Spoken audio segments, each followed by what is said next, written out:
UNN Bharat में आपका स्वागत है। मैं आपका मित्र आरबी उपाध्याय और आज हम बात करेंगे भारत जोड़ो यात्रा।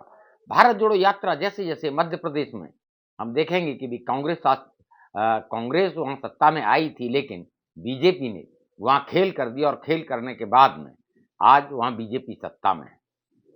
ऐसे में वहाँ सोनिया गांधी का शामिल होना और बहुत सारे लोग जिस तरीके से यात्रा से जुड़ रहे हैं, बीजेपी बौखला गई है और बौखलाहट का नतीजा है कि माननीय प्रधानमंत्री से लेके गृह मंत्री जेपी नड्डा सब यात्रा पर अब उंगली उठाने लगे हैं। और तो और आसाम के मुख्यमंत्री हेमंत बिस्वा यहां तक कह रहे हैं कि भी फोटो सद्दाम से मिलती है। जैसे जैसे यात्रा बढ़ रही है वैसे वैसे हम देख रहे हैं कि यात्रा पर कहीं ना कहीं प्रहार बीजेपी की तरफ से शुरू हो, जैसे जैसे प्रहार शुरू हो रहा है। हमने देखा शुरू से ही प्रहार हुए। जब ये यात्रा स्टार्ट हुई थी, वहीं से विवेकानंद की मूर्ति रही हो, चाहे वो जैकेट का मामला हो, चाहे बच्चों के साथ आने का मामला हो, जिस तरीके से लोग जुड़े, जिस तरीके से एक उत्साहवर्धन और जो एक उत्साह देखने को मिला यात्रा में बीजेपी की बौखलाहट वैसे वैसे धीरे धीरे बढ़ती चली गई और सारे तीर सर्कस के उल्टे पड़ने लगे। जब जब मान लीजिए घेरा गया राहुल गांधी को उनकी टी शर्ट पर, तो माननीय प्रधानमंत्री के जो ड्रेस थी, जो कपड़े थे, जो कीमत थी, उस पर भी सवाल उठने लगे। हर बार बीजेपी को बैकफुट पर आना पड़ा, लेकिन अब जैसे जैसे इलेक्शन गुजरात का आगे बढ़ रहा है, कहीं ना कहीं कोशिश की जा रही है, चाहे वो हेमंत बिस्वा शर्मा द्वारा सद्दाम हुसैन से मिलता हुआ फोटो, वहीं हेमंत बिस्वा शर्मा भूल गए कि माननीय प्रधानमंत्री जब दाढ़ी बढ़ाते हैं तो वो किसका फोटो था और उसका क्या पर्पस था, क्या मतलब था, कोई नहीं बोलता। न मीडिया बोलता है, न सोशल मीडिया और ना हेमंत बिस्वा शर्मा। वहीं जेपी नड्डा बोल रहे हैं कि अपने पुरखों के पाप धोने के लिए यात्रा शुरू हुई है। कोई भी यात्रा होती है, जमीन से जुड़ी जब यात्रा होती है, जमीन से जुड़े जब मुद्दे होते हैं और बीजेपी के पास कोई जवाब नहीं होता, तो पर्सनल अटैक पर आ जाती है। और तो और पुरखों तक।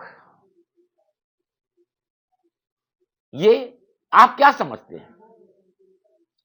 क्या राजनीति में इस तरह का आचरण जायज है? मैं नहीं समझता हूं कि जिस तरीके से नेहरू, इंदिरा, इन सबको उंगली उठाई जा रही है, प्रश्न खड़े किए जा रहे हैं, वो जो कि आज इस दुनिया में नहीं है, जो गौरलोक सिधार चुके हैं। सद्दाम हुसैन को बीच में लेके आने का क्या मतलब था? कहीं ना कहीं कोशिश हो रही है एक वर्ग विशेष के साथ कांग्रेस को और यात्रा को जोड़ने की, जबकि अगर यात्रा में मैं समझता हूं जो लोग आरोप प्रत्यारोप कर रहे हैं, वो 2 दिन यात्रा में चल के देखें, वहां का माहौल देखें। मीडिया नहीं दिखा रहा, लेकिन फिर भी सारी खबरें और जो भीड़, जो हुजूम, जो जनता का अपार समर्थन भारत जोड़ो यात्रा को मिल रहा है, वो अपने आप में गवाही है। वहां प्रश्न उठाने से पहले अच्छा होता कि हेमंत बिस्वा शर्मा भी एक दिन यात्रा के साथ गुजारते, तो उनको समझ में आता कि यात्रा का संदेश क्या है। सबको जोड़ने का संदेश, बच्चे, बूढ़े, जवान सब मिलकर यात्रा को सपोर्ट कर रहे हैं। और तो और बहुत सारे सेलिब्रिटी भी इसमें जुड़ रहे हैं। वहीं बहुत सारी राजनीतिक उलटफेर भी देखने को मिल रही है। कमलनाथ के करीबी को बीजेपी में शामिल करा लिया गया मध्य प्रदेश में। ये जो दौर है, संक्रमण का दौर है दोस्तों। बीजेपी पूरी तरह से बौखला गई है और उसी बौखलाहट का नतीजा है कि पर्सनल अटैक किए जा रहे हैं। पर्सनल अटैक से जनता के प्रश्नों के जवाब नहीं मिलते। जनता अपने प्रश्नों के जवाब ढूंढती है। ये कह देने से प्रश्नों के जवाब नहीं मिल जाते कि 70 साल कांग्रेस ने बर्बाद कर दिया इस देश को, गुजरात को बर्बाद कर दिया। अरे भाई, 27 साल से आप सत्ता में हैं, कांग्रेस तो सत्ता में नहीं है। जब गुजरात में कांग्रेस सत्ता में नहीं है, कांग्रेस ने क्या बर्बाद कर दिया और आपने क्या आबाद किया गुजरात को, जहां ना अच्छे स्कूल हैं, ना अस्पताल हैं, पुल गिर रहे हैं, धराशायी हो रहे हैं, भ्रष्टाचार का जीता जागता नमूना मोरबी का पुल हादसा है, जिसको हाई कोर्ट ने भी संज्ञान लिया है। ऐसे में प्रश्न उठना स्वाभाविक है। यात्रा को जितना घेरा जा रहा है, उतनी ही लोगों की कहीं ना कहीं सिंपैथी और लोगों का जुड़ाव भारत जोड़ो यात्रा के साथ बढ़ता चला जा रहा है। अब शुक्रवार को एक नया वीडियो पोस्ट किया गया, उसमें दिखाया गया अमित मालवीय, हम सब जानते हैं बीजेपी के आईटी सेल के हेड हैं। एक वीडियो आया, उसमें भारत जोड़ो यात्रा में पाकिस्तानी नारे लगाए जाने का दावा किया गया। कांग्रेस ने उसका खंडन किया है। कांग्रेस ने कहा है वीडियो फर्जी है, उसमें काट छांट की गई है। और तो और कमलनाथ ने कोर्ट जाने की भी हिदायत दी है और कहा है हम इसके लिए कोर्ट जाएंगे। चुनाव आयोग जिस तरह से शांत है और सुप्रीम कोर्ट जिस तरह से टिप्पणी उठा रहा है मुख्य चुनाव आयुक्त के चुनाव पर, कि जिस तरीके से नियुक्ति हुई है मुख्य चुनाव आयुक्त की, ऐसे में चुनाव आयोग से जब प्रश्न उठ रहे हैं चुनाव आयोग के ऊपर, तो उससे कोई उम्मीद करना बेईमानी हो जाता है। जब होना ये चाहिए था, चुनाव आयोग को खुद संज्ञान लेना चाहिए। जिस हिंदू मुस्लिम के नाम पर वोट मांगे जा रहे हैं, ध्रुवीकरण की कोशिश हो रही है और एक वर्ग विशेष के साथ राहुल गांधी को और भारत जोड़ो यात्रा को जोड़ा जा रहा है। इलेक्शन कमीशन सोया हुआ है, कोई संज्ञान नहीं ले रहा है। जहां हेमंत बिस्वा शर्मा और जेपी नड्डा बीजेपी के राष्ट्रीय अध्यक्ष हैं, वो भी जिस तरह की बयानबाजी, अनर्गल बयानबाजी कर रहे हैं, बजाय जनता के प्रश्नों के जवाब देने के, न महंगाई पर बोलते हैं, न डॉलर का मूल्य, न पेट्रोल डीजल की कीमत, न बेरोजगारी पर। मुझे ऐसा लगने लगा है कि जो भी लीडरशिप है बीजेपी की, उसको सपने में भी राहुल गांधी और कांग्रेस, इसके अलावा कुछ सपने में भी नहीं आता है। इसी का परिणाम है कि चुनाव सभाओं में जहां बात विकास की होती है, जनता से जुड़े मुद्दों की बात होनी चाहिए, रिपोर्ट कार्ड प्रस्तुत करना चाहिए, वहां राहुल गांधी को प्रस्तुत किया जाता है, भारत जोड़ो यात्रा को प्रस्तुत किया जाता है, सद्दाम हुसैन को प्रस्तुत किया जाता है। आम आदमी का सद्दाम हुसैन से क्या लेना देना है? आम आदमी अपने प्रश्नों के जवाब चाहता है।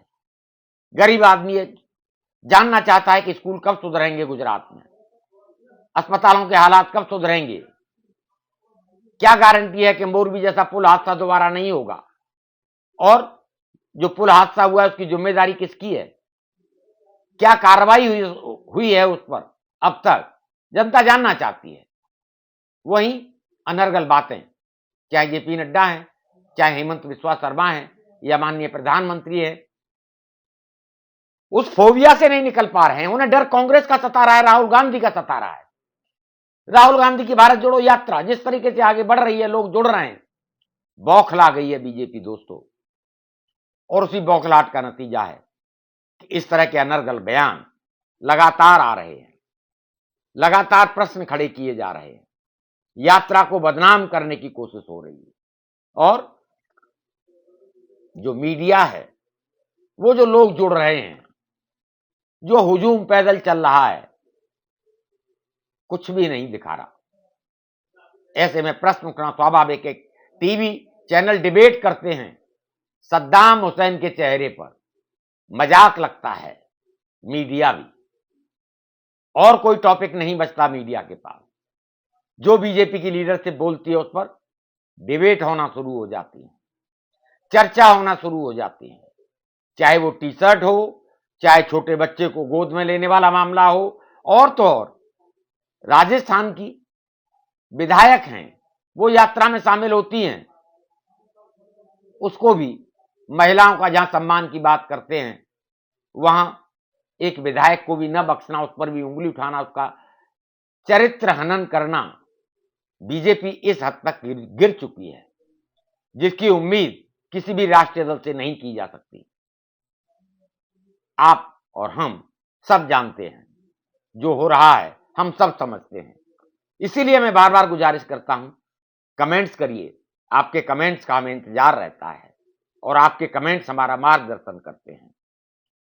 भारत जोड़ो यात्रा तिरंगे के साए में आगे बढ़ रही है।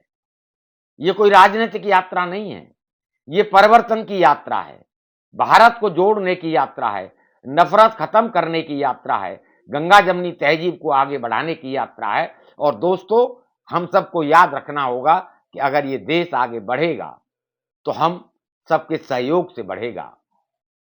तोड़ने की साजिश बहुत होती हैं।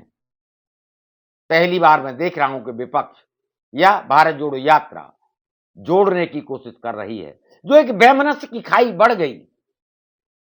सब एक दूसरे के दुश्मन और दुश्मनी जो दिख रही है, इसको मिटाना होगा। देश तभी मजबूती के साथ विकास के राह पर आगे बढ़ेगा। आग लगाना बहुत आसान है, एक माचिस की तिल्ली पूरा घर बर्बाद कर देती है, वहीं घर बनाने में बरसों लग जाते हैं। दोस्तों, भारत जोड़ो यात्रा का संदेश बड़ा साफ है। वहां प्रियंका गांधी भी 4 दिन मध्य प्रदेश में भारत जोड़ो यात्रा में साथ हैं। ऐसे में प्रियंका गांधी पर, उनके बेटे पर तरह तरह से, और तो और उनकी बेटी को भी नहीं बख्शा गया। जब राहुल गांधी मेहंदी देख रहे थे भांजी के हाथ की, वहां भी प्रश्न उठाए गए, अनर्गल प्रश्न। बौखलाहट का नतीजा है। मैं बार बार इसीलिए कहता हूं कि बीजेपी बौखला गई है, भारत जोड़ो यात्रा का रेस्पॉन्स देखकर, राहुल गांधी की छवि को देखकर। आप क्या राय रखते हैं, हमें कमेंट्स करिए। और मैं पुनः गुजारिश करूंगा, चैनल को सब्सक्राइब करें, लाइक करें, शेयर करें। नमस्कार।